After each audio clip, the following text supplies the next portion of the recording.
Hey guys, what's up? Welcome back here to today's edition of Intuitive Angling, and really appreciate you guys checking today's video out and spending some time with me. And it's just a beautiful spring day here in Southwest Missouri, man. It's supposed to be in the low 70s today.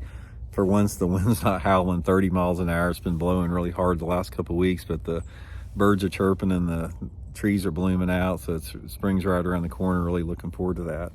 And a little bit of a different video today, guys. I want to take a time and I want to talk to you about the lessons, the life lessons I've learned from fishing with wounded veterans and terminally ill children that I've had a chance to fish with.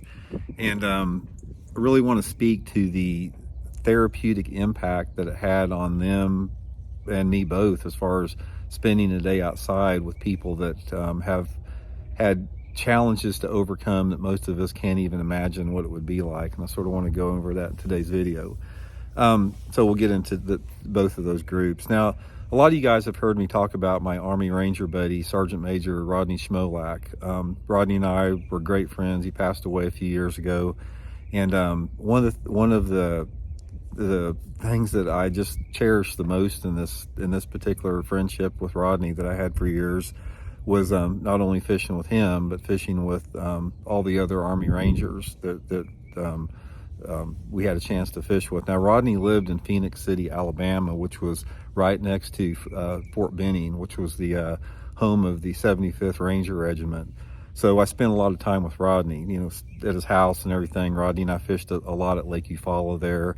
And aside from, being able to fish with Rodney, who, was a wounded veteran, I had a chance to fish with a lot of Rodney's buddies. Now, what would happen is a lot of the Rangers who were deployed in Iraq and Afghanistan, they would come home on leave, and a lot of them were there from Fort Benning. So anytime some of the friends came back from Afghanistan and Iraq, we'd take them fishing. Lake Eufaula and areas around there. Sometimes they'd come practicing with tournaments for us. So I had a chance to fish with several different active Army Ranger, personnel during that period there. And there's two of them, aside from the whole book that I could write with Rodney. There was two that really, there's three stories I want to tell you guys with this. Two that stood out there. There was two separate Rangers. Both of these, one of these Rangers was in his 30s, and the other one was like 20 years old. And both of these, we went out fishing with them, and they were super eager to tell me about their experiences, in Iraq and Afghanistan both. And one of them, he was getting ready to retire. In fact, his 20 years was up. We were fishing together at Lake Eufaula, and he was telling me about his time, with the Rangers and everything, and how he was really looking forward to retirement. He was really looking forward to fishing. He just got a boat. He just got a bass boat, and we just had a great time. And he was sharing some of the traumatic experiences he had overseas. And anyway, he had one last deployment. He got shipped out like probably 3 weeks after he fished together, and he was killed by a roadside bomb when he was in his Humvee in Afghanistan, right after we fished together. And the other Ranger that we fished a lot, the 20-year-old kid, we actually stayed together for several days and went out, and he was young, so he was, full of the vigor of life, and just gung-ho young Ranger, and I was excited to be part of it and everything, and telling me all that. He was killed also. He went back to Iraq about 3 months after we fished together, and he was killed over there. So the chance I had to fish with these people, the sacrifices they made were just, most people just can't even wrap their mind around that. And being able to be in a boat with them and see the therapeutic effect that had on there was priceless. Now, the one thing, and another time I really want to tell you guys about here, is I used to be involved, or there was a period there where I was involved with a lot of wounded warrior projects, and we had several tournaments for to take the wounded warriors out on just like a little fun tournament amongst some pros and some wounded veterans. And this one veteran that I took out, he had been shot in the head in Iraq by a sniper, and he was actually a sniper too. He got shot in the head he got shot in the head by a sniper, actually died. They pronounced him dead on the battlefield, they resuscitated him, and he spent the next several years in hospitals. And this individual was, you just can't imagine what he had been through traumatically from the war. But on top of that, his injuries, he suffered brain injuries that, he could still function, but you could tell that, something was the matter. It's like he didn't have the best communication skills. He could talk, but it's like, he would talk and then he wouldn't say anything for maybe 5 minutes and then talk again. And he didn't have control of his bodily functions. He had a lot of different issues, physically, mentally, and emotionally. And the particular day we were out there, we were out on Truman Lake, and that he was, as we fished more, and he was catching a few fish. He'd catch, I think he caught like 6 or 7 fish the day that we fished. And every time that he would catch one, he would start talking more. And he started talking, and he started telling me about his experiences, and he started opening it up. He started, getting emotional about it.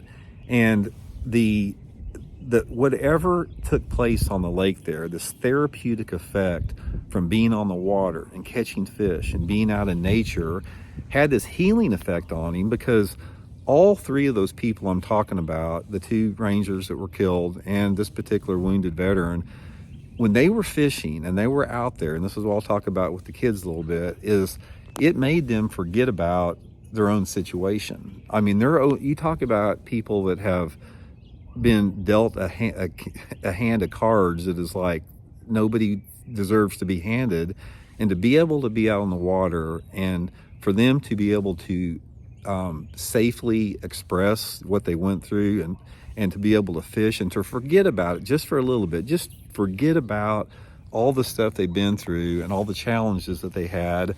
I realized how special fishing was, and how you hear me talk a lot of this about the intrinsic value of fishing and the therapeutic nature and the healing part that fishing has.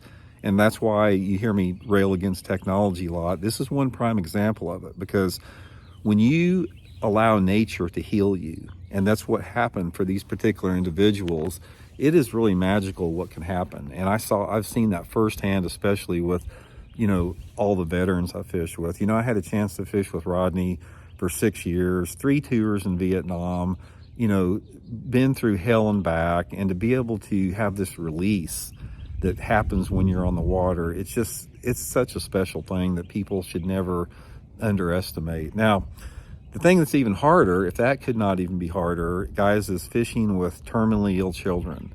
And I've had a chance to fish with 3 different terminally ill children in my boat, where their parents had contacted me, like the Make-A-Wish Foundation, and they knew that I was a pro fisherman, and their kids, they wanted to go fishing, and these parents would contact me to see if I would take their kids fishing. And of course I would never turn that down. And you just can't, when it would be next to impossible for me to do that now, because at the time I didn't have any kids, but now since I had it, it makes it even more difficult. But to see these kids out there, and these kids, that one of them was 8, the other was 11, both 8, 11, and 10, I think, were the 3 ages. They all had terminal cancer, every one of them. And for example, I can't get through all 3 of them, because it's just a little too emotional with that. But anyway, I'll try to tell you the experience with this one. This one kid, it's like he wanted to go fishing. He didn't have much time left. He had a few months left probably. So we loaded him up in his wheelchair in my boat, him and his parents, and got him out there. We were actually fishing this about a 30-acre farm pond at the time, places where I knew there was a lot of fish at.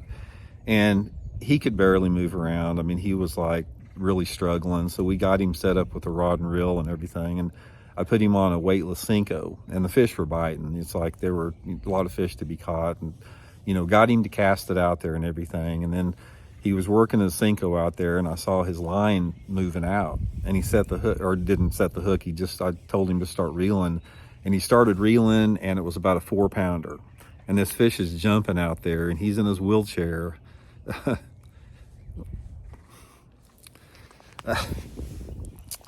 He's in his wheelchair, and sorry about that, guys. But anyway, we get this fish in, this 4-pound fish, and it's like I looked at him when he caught that thing, and it's like he forgot about it. You know, he forgot about his situation, being terminally ill, by the excitement of catching that fish. It's like, and to see that, just that special, that wonderment that comes with fishing, uh, it's that's what's so special to me about it, and that's why I'm so protective of the sport of fishing, to keep it pure and the purity of it. And I talk about nature, and I talk about protecting the environment, because I see firsthand how that impacts people. If you allow that to impact people, to be able to fish and just feel the wind in your face, and smell the smells on the water, and see the animals on the bank up there, there's an aspect of that it is truly unforgettable. So I don't know. It's not for everybody, guys. I can tell you right now. It's like fishing with people like that. It's a privilege. I mean, to be able to be around that, and to help them experience something that they may never experience before. But it's pretty hard to take, and it makes you really appreciate and be grateful for if you didn't have to go through that. Guys, if you have your health, and you have your family, and you have some stability in some form, just consider yourself lucky, because there's a lot of people out there that don't. There's a lot of people that are extremely disadvantaged, and like I said, I can tell you from firsthand, from being around those people, that it's just one of those things that's really tough in life. So anyway, guys, I just wanted to share that with y'all. Like I said, there's a lot more to fishing than meets the eye, as far as the value of it. And I get a lot of heat, and I get a lot of criticism and a lot of hate from my viewpoint on protecting the sustainability of our fishing, and protecting our environment, and all that type of stuff. But this is a prime example why I do it. I mean, I see the magic of it, and you hear me talk about that magical wonderment and the value of fishing, and don't overlook that. I've seen the power of it firsthand. So anyway, guys, hope you're all well. We'll talk later.